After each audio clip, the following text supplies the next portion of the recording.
کی ہوئی ہے۔ وہ سفید لباس پہنتے ہیں، سفید پگڑی یا ٹوپی، سفید داڑیاں، اور پھر وہ ان کو ماتم کرایا جاتا۔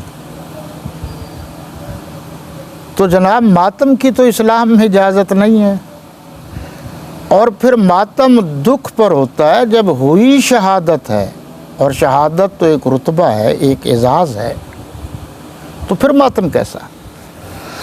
قرآن نے کہا وَبَشِّرِ الصَّابِرِينَ، چونکہ ان حالات میں انہوں نے صبر کیا ہے تو ان کے لیے خوشخبری ہے۔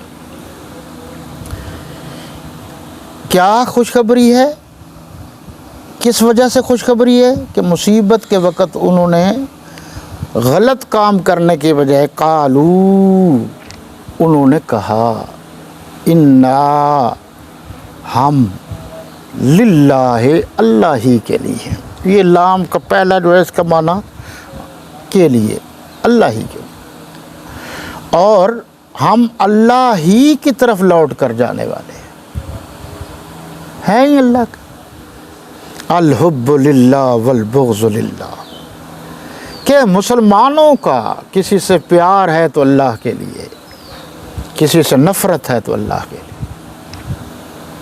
اولئک علیہم صلوات من ربہم ورحمہ، یہ لوگ ہیں جن پر اللہ کی طرف سے مہربانی ہے، رحمت ہے، جن کا ذکر ہو گیا۔ وَأُولَئِكَ هُمُ الْمُهْتَدُونَ، اور یہ سیدھے رستے پر ہیں۔ کتنی وضاحت آ گئی تھی کہ یہ لوگ سیدھے رستے پر ہیں۔ کون؟ جو اللہ کے راستے میں جہاد کرتے ہیں، جہاد کرتے کرتے مارے جاتے ہیں، پھر ان پر موت آتی ہے۔ قرآن نے کہا ان کو مردہ بھی مت کہو۔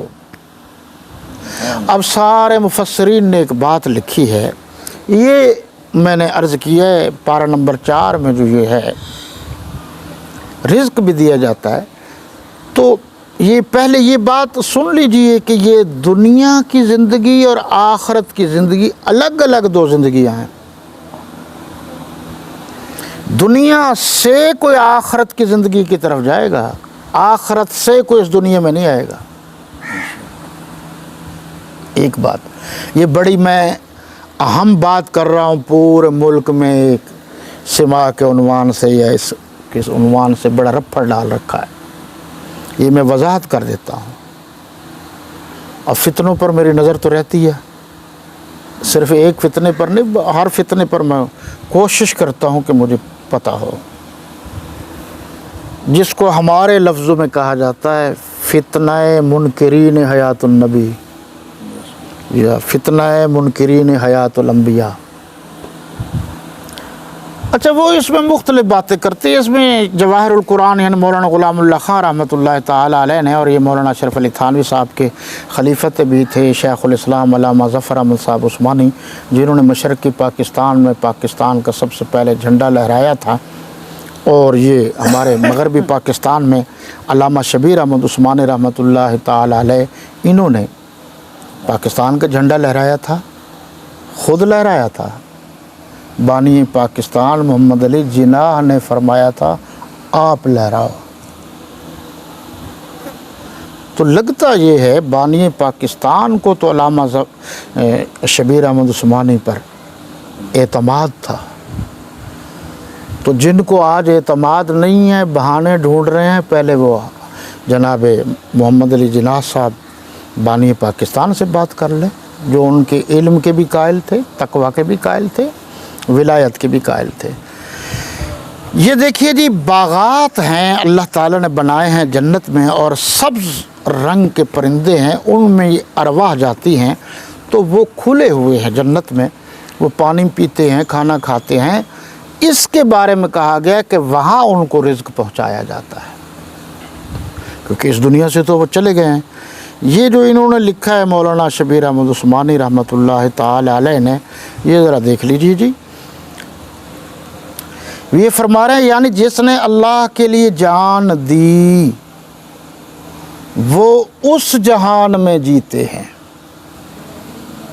الف پر پیش لگا ہوا ہے، یعنی جہاد کی بات ہو رہی ہے۔ جس نے جان دی اللہ کے راستے میں، وہ اس جہان میں جیتے ہیں، مگر تم کو ان کی زندگی کی خبر اور اس کی کیفیت معلوم نہیں کہ کس طرح زندہ ہیں، کیا کیفیت ہے۔ یہ سب صبر کا نتیجہ ہے۔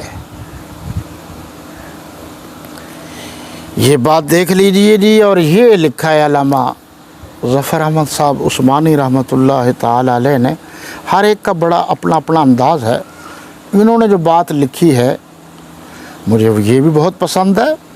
انہوں نے فرمایا کہ اگر کسی نے شہید کی لاش کو خاک خوردہ پایا ہو تو سمجھ لینا چاہیے کہ ممکن ہے اس کی نیت خالص نہ ہو۔ آگے چل کر فرماتے ہیں جس پر شہادت کا مدار ہے، کیونکہ صرف قتل ہونے کا نام شہادت نہیں ہے، اور یہی حیات ہے جس میں انبیاء شہداء سے بھی زیادہ امتیاز اور قوت رکھتے ہیں۔ شہداء کی زندگی قرآن سے ثابت ہے، تو انبیاء کرام علیہ السلام کی حیات طیبہ شہداء سے بالا و بالا ہے، اونچی ہے۔ اس لیے یہ بات حیات والی جو ہے ہمارے علماء کے نزدیک کنفرم ہے، یعنی حضور صلی اللہ علیہ وسلم کی حیات طیبہ، انبیاء کرام کی حیات طیبہ، شہداء کرام کی حیات طیبہ۔ اچھا، یہ میرے پاس ہے جی، یہ تفسیر احسن البیان، یہ اہل حدیث حضرات ہیں، یہ اللہ کے وہ نیک بندے ہیں جو ہماری تحقیقات کے مطابق شیعوں کے بعد نمبر رکھتے ہیں ہٹ دھرمی اور ضدی ہونے میں۔ چونکہ ممانعت ہے اس لیے میں اس موضوع پر زیادہ بات نہیں کرتا۔ یہ کہہ رہے ہیں کہ شہداء کو مردہ نہ کہنا ان کے اعزاز و تکریم کے لیے ہے۔ یہ زندگی برزخ کی زندگی ہے جسے ہم سمجھنے سے قاصر ہیں۔ ہے تو صحیح نا زندگی، ٹھیک ہے نا جی، اعزازاً ہے، یہ تقریباً ہے، زندگی تو ہے۔ تھوڑی سی کمزوری جو ہے وہ یہ ہے کہ ہم لوگ بھی سمجھنے لگ گئے ہیں اس زندگی سے مراد یہ ہے جیسے ہماری زندگی ہے۔ جو سائنس ہے اس نے 22,000 حیاتیات کا پتہ لگایا ہے، 22,000 حیاتیات۔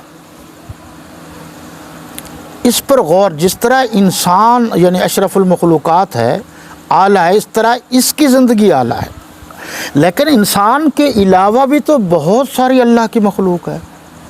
جس طرح بہت سی اللہ کی مخلوق ہے، اسی طرح ان کی زندگی بھی تو بہت ساری ہیں۔ یہ درخت آپ کو نظر آ رہا ہے، اس میں بھی زندگی ہے۔ دیکھو یہ پتے ہیں، یہ جڑ ہے، اللہ خوراک دے رہا ہے۔ اگر اس پتے کو آپ کاٹ دیں، اس ٹہنی کو کاٹ دیں، خشک ہونا شروع ہو جائے گی، تو پھر اس کا وہ ربط اس زندگی سے نہیں رہے گا، وہ زندگی ختم ہو جائے گی، اب وہ مرنے کی طرف جائے گی۔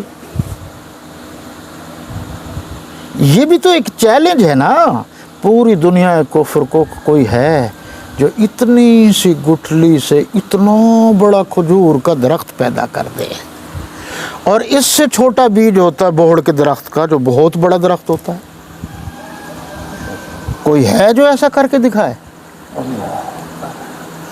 تو اس سے پتہ چلا کہ حیاتیات کا جو انکار ہے وہ غلط ہے۔ حضور صلی اللہ علیہ وسلم اور تمام صحابہ کرام، انبیاء کرام علیہ السلام حیات ہیں۔ اب یہ حیات سے مراد کیا ہے، یہ دیکھیے جی، میرے پاس ہے فتاوی عثمانی حضرت مولانا تقی عثمانی صاحب کا، جو انہوں نے لکھا ہے۔ یہ ہمارے کیا کہتے ہیں، اصلاحی تعلق بھی میرا انہی سے ہے، کیونکہ بہت سارے پیر مجھے مجبور کرتے رہتے تھے کہ ہمارے ہاتھ پر بیعت کر لو۔ اب اس کو آپ صحیح سمجھیں یا غلط سمجھیں، میں نے کہا تھا ابھی آپ میرے معیار پر پورے نہیں اترتے کہ میں آپ کے ہاتھ پر بیعت کروں۔ تو میرے لیے تو بہت بڑا عالم چاہیے نا کہ جس کے ہاتھ پر میں بیعت کروں۔ تو اس وقت دنیا کا مانا ہوا عالم جو ہے وہ شیخ الاسلام مولانا مفتی محمد تقی عثمانی صاحب ہیں۔ تو انہوں نے اس سلسلے کو، جس طرح استاد شاگرد کو پڑھاتا یا سکھاتا ہے،